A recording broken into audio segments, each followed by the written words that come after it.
Hey guys, welcome back to the channel. I hope you're all doing great. We are back in the kitchen today with a brand new series that I'm very excited about called Cooking 101. We're gonna go back to the basics and learn those common techniques that will make you a better cook in the kitchen.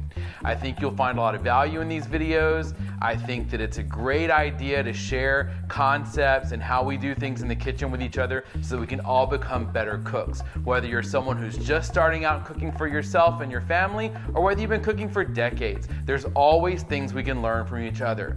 So I hope that you'll enjoy this series. I'm definitely looking forward to it. And let's get started with today's video, how to make bacon.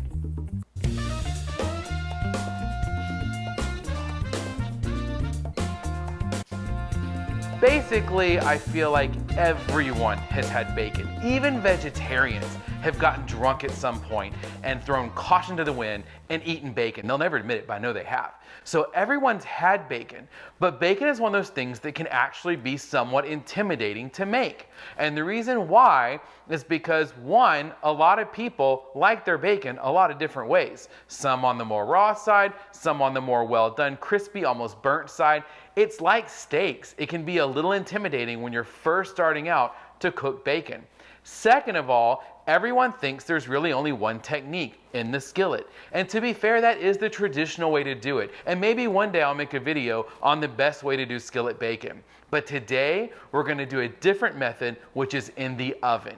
You'll find there are several reasons that this is a much better way to make bacon. Notwithstanding is the fact that it clears off your countertop space and your stovetop space and frees you up to do other things while the bacon is cooking itself in the oven. Second of all, if you have people over for breakfast or you're cooking for a large group, this makes it easier to make large quantities of bacon, again, without having to take up so much space. Not to mention the fact that it's much easier to clean up. So go ahead, wash your hands, and let's get started making bacon. We need our ingredients. Bacon. That's it. That's your only ingredient. I mean, all kidding aside, yeah, you're going to need foil. You'll need a lined baking sheet so that you don't spill out grease everywhere, obviously. You need an oven. Yeah, that's pretty much it. It could not be simpler. So imagine you're coming downstairs, you're making breakfast for a large group of people.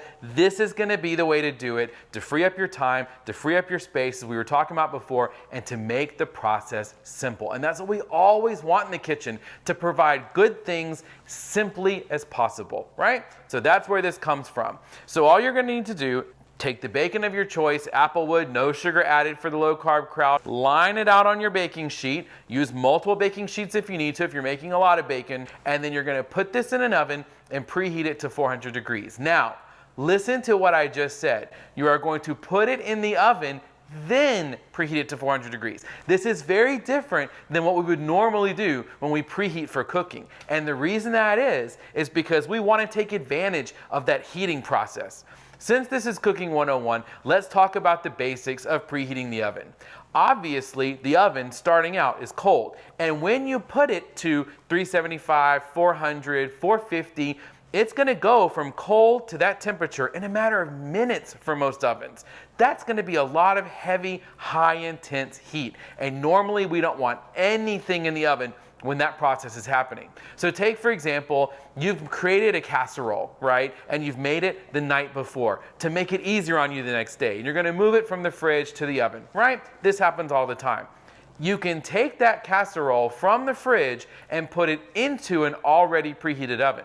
But if you were to put that glass dish in the oven, then try to preheat, you're likely going to break the dish. Then you have uncooked casserole all in your oven. And now you've got trouble in River City. This, though, is very different. We want to take advantage of that heat. So we're going to put our bacon into the oven, center rack on our pan, and then preheat the oven to 400. Now we're going to let this go anywhere from 20 minutes to 30 minutes. Why? Because one, everyone's oven is different. Two, because everyone likes their bacon a different way. And this goes back to what I was saying earlier, that depending on how your guests or how your family or how you want your bacon, you can control when you pull it out. If you want it a little bit more on the uncooked side, or if you want it super, super crispy, almost burnt, that's fine too. You will have total control. I'm going to put this in the oven, set my preheat to 400, and then let this go. Mine usually goes for about 25 minutes, but I'm gonna start checking it at 20 just to see. Here we go, bacon cam. Bacon's going into the oven. Isn't that beautiful? Can't wait. We're gonna shut the door. We are going to preheat once again, bake at 400 degrees. And I will see you in a minute. Here's your pro tip of the Cooking 101 video today. If you ever forget to set a timer, and that's happened to all of us, I guarantee you, every single person. Unlike the joke I made earlier about everybody's had bacon, I do believe that literally everyone has forgotten to set a timer at one point or another. And there's nothing you can do about it, right? You can just kind of start spot checking things. But a really good friend of mine, Tracy, told me that what she does is she feels like the minute you can start to smell it is when you know you're getting close and you should start checking. So I always thought that was a great tip. That way you keep the heat in your oven, because you don't want to keep opening and closing your oven door. You're letting heat escape every time you do that. So if you ever forget to set a timer, which today we didn't, but it made me think about it, just go by the smell. Once you start smelling the food, then you can go ahead and start peeking in there periodically to see how everything is coming along. It's getting close. Let's do a quick check.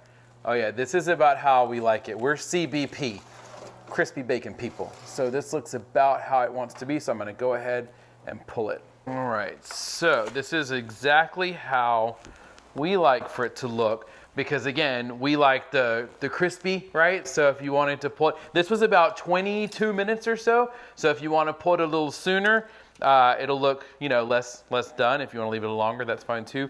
Now, one thing you might want to know, especially if you're new to cooking bacon, this freaked me out at first.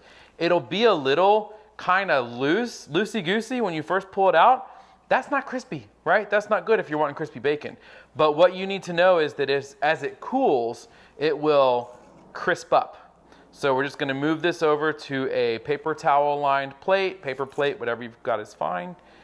We're going to put this there and leave this for a few minutes so that it can crisp up. And of course, if you wanted it on the less done side, that's totally fine too. Then you won't have to worry about this as much. But that really is it. And then you want to save your drippings. So this grease that's left behind, if you're new to cooking, you never want to flush that down the drain. That's one thing you don't want to do. That can stop up your pipes, right?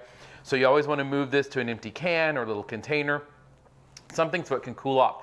But a lot of people will reserve this. A lot of people will pour this into a container that they keep permanently, and they have, let's say, the fat that's left behind from beef or meat. They'll have the grease that's left behind from pork, from bacon, and you can use that for other recipes when it says to take like a tablespoon of cooking grease or something like that, or oil. You can substitute this in its place. But there you have it. That is it. That is the easiest way to make oven bacon. In my opinion, it is far superior to using the skillet. Nothing against the skillet. If that's the way you're comfortable doing it and that's the way you learned, totally fine. But this is just an option that might also be a good alternative. I hope you enjoyed this video. I'm excited about this series. If you liked it, please consider giving me a like. If you'd like to see more videos like this, consider subscribing and clicking the bell so you know that we release them. And in the meantime, I will see you guys in the next video.